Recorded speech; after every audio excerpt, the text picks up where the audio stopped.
Hi, we're at the Copper Box Arena in the Olympic Park, London, for the reveal of Gran Turismo Sport. I've had time with the game. I've had a brief time with Mr. Yamauchi, the president of Polyphony Digital, and I'm just going to run through my notes and so I can tell you more about it. So the headline is that this is going to be a level of innovation not seen since the first Gran Turismo, so a reboot, if you will. The notes on Mr. Yamauchi's presentation said that this is about the spirit of maximum quality. It's a bit noisy here. The way that they're going to present this thing now, they want this to be really user-friendly, beginner-friendly, so not just catering for the hardcore. And for that reason, there's going to be just like generalized car classes. There are going to be 4 of them, and each one of these groups will consist of. So each one of these groups will comprise like fantasy cars along with real-world cars. They didn't really specify what these fantasy cars are going to be because there's not much to separate the two when you're talking about prototypes. But anyway, yeah. So all the car models are completely remodeled since Gran Turismo 6. So that's all going to be done brand new from the ground up.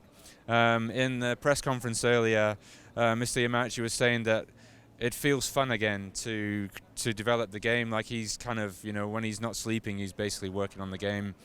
And in complete contrast to when they were working on the PS3 versions of GT5 and GT6, which was a struggle in his own, in his own admission. It's now much easier on PlayStation 4. So where we are? So there's going to be a couple of new circuits in there, brand new, never seen before. The Northern Isle Speedway is the first half-mile oval to ever appear in Gran Turismo. They've also got something called the Tokyo Expressway, which I think doesn't actually exist as a real-world circuit. I'm not exactly sure, but it's basically another first. It's kind of comprises just basically a bunch of linked districts in Tokyo and very authentic looking. There's also returning circuits, which is Brands Hatch and the Willow Springs International Raceway, but again, completely reimagined for PS4 and recreated. And all in all, at launch, there's going to be 137 premium car models and 19 locations. So that's what we heard from that. The campaign, they got the mode called Campaign. That's what used to be known as GT mode. It's going to be divided into 4 sections, but in essence, this is really for the beginners. So it's going to be really heavy on the tutorials. You're going to be going from driving to racing, and once you've understood that, you'll be going from racing to drifting until you're driving like a pro. There's also, I thought quite amusingly, a section on driving etiquette and being a good sportsman. So I'd be interested to see what that turns out to be. So even in the offline game mode, and bearing in mind that this is going to be a really heavily online-oriented game, there's 117 separate events. But again, no detail on what they actually are yet. It's really noisy. So another game mode is called Brand Central, and this is what was originally called the dealership. And again, Mr. Yamauchi was saying that he wanted to go right back to what he was, when he was originally planning Gran Turismo, the first one in '97. And it's all about building your childhood dreams. And yeah, so it's all about your childhood dreams, Brand Central, in which you basically stroll around a dealership, thinking, "Wow, if only I could own these cars." And then you get to see inside them and walk around them. So every single car, by the way, in Gran Turismo GT Sport will have an interior view as well. So Sport mode, which is the main mode, it's really highly competitive. So they've got 2 things. They've got the Nations Cup and the Manufacturers Fan Cup. The Nations Cup is going to be country versus country, so all about patriotism. The Manufacturers Cup is all about people who have brand loyalty, so maybe you're a fan of Nissan or, I don't know, Bugatti or whatever, and you compete to decide who likes the best cars in the world. Again, rolling back to Mr. Yamauchi's comments about they want this to be beginner friendly. They reckon that at any age, from children to adult, from 7 to 77, should be able to feel rewarded and be awarded for any time that you spend with the game. They talked about.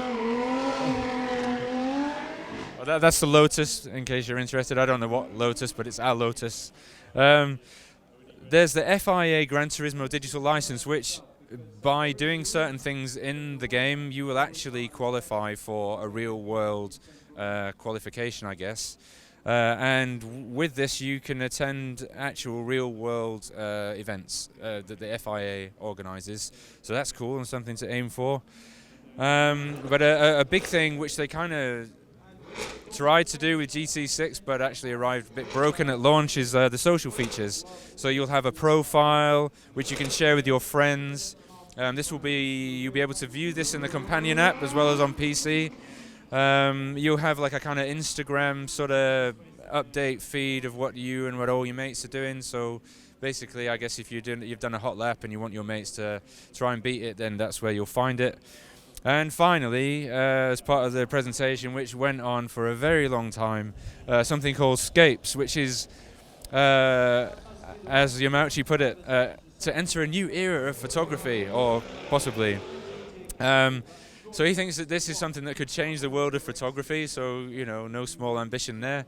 But basically, you choose a background, and there's going to be over 1,000 of them at launch, so it's going to be like, Monument Valley or Vegas, or I can't remember else. A couple of places that he said, I think this is the UK. So, where you basically choose a car and you stick it in this setting, basically against a photo backdrop. But the interesting thing is that these photo backdrops have got lighting and spatial qualities, so that you can adjust the depth of field and the exposure and that kind of thing to create like mood stuff.